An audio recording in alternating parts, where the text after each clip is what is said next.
Welcome to my channel. In this video, we're going to discuss about the growth curve of annual plants and perennial plants. This is lecture 9 on growth and development. My name is Dr. Sam. Don't forget to subscribe to my channel so as to receive notifications.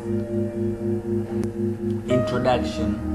The annual plants are those plants with the life cycle that lasts for only 1 year. So the annual plants are those plants that have the life cycle that lasts for only 1 year. So they grow from seed, they bloom, that is to produce flowers, and ultimately they produce seed and die in one growing season. For example, maize, beans, and pear plants. On the other hand, perennial plants are those that persist for many growing seasons. So you don't need to plant perennial plant each year because they may persist for many growing seasons. For example, trees like pine tree, apple tree, and the other tree that you know are an example of the perennial plants. So they not need to be planted each year because they persist for a long period of time. This is a curve to illustrate the growth curve for the annual plants. As you see, when you draw the graph of dry mass against the time that we measure it in weeks, because the annual plant does not persist for many periods, it lasts for only a short period, so we measure time in a week. We obtain the graph of this nature. Our graph consists of 4 main regions: the first region, the second region, the third region, and the fourth region. We are going to interpret each of the region to illustrate what are the events that occur at each region. In region number 1, you see there is a decrease in the dry mass of the plant. In region number 2, you see there is a gradual increase in the dry mass. In region number 3, you see that there is a stationary phase. But in region number 4, you see the negative growth, that is a decrease in the dry mass of the annual plant. Interpretation of the graph.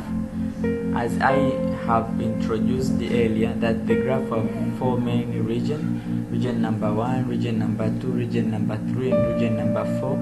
The region number 1, you call it lag phase. During the lag phase, there is a decrease in the dry mass of the seed because this is a period of seed germination. When seed germinates, there is a hydrolysis and oxidation of food reserves in seed cotyledon and endosperm. So due to the utilization of the food that have been stored within the seed, there is a decrease in the dry mass of the seed. Region number 2 is called a log phase or an exponential phase. During the exponential or log phase, there is a high increase in the dry mass of the plant.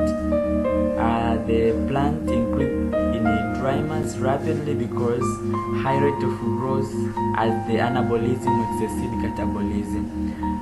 As the plant started to growing after the seed have been germinated, there is a high increase in the dry mass because now the plant have green leaves and the process of photosynthesis have been started, and the plant produces a lot of organic substances that result into the rapid increase in the dry mass of the plant.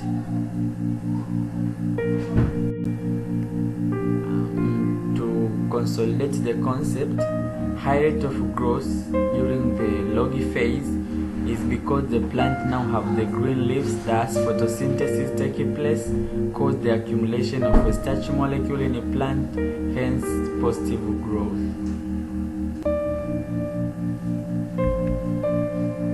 The third region is the stationary phase. During the stationary phase, the growth remain constant because rate of cell death is equal to the rate of cell replacement. It means that the number of cells that have been lost by the plant is equally replaced by the number of new cells. Hence the rate of anabolism and catabolism balance, and the net effect of growth is 0.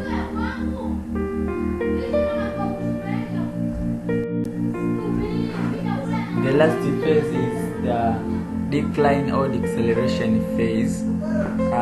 During decline or deceleration phase, you have the dry mass of the plant decreases at this period, and hence you have a negative growth. The negative growth is due to the seed and the fruit dispersal.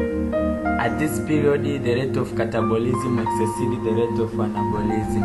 It means after the annual plant has been matured, such as maize, it starts to disperse seed and fruit. As a result, you have a net decrease in the dry mass of the plant. Hence, the process of catabolism, that is the breakdown of the cells or breakdown of the material, exceeds the process of anabolism, that is the formation of materials within the plant. So you expect it to have a negative growth at that period. We have already discussed about the growth curve of annual plants. Let's now discuss the growth curve of perennial plants.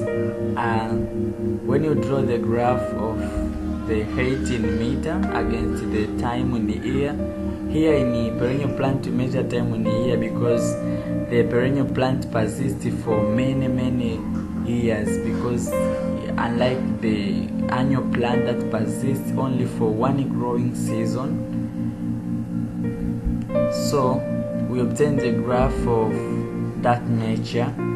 That graph is just a series of sigmoid curves, and it consists of two main regions, the region number 1 and region number 2. Region number 1 represents the region of high growth rate, but the region number 2 represents a region of a little or no growth at all.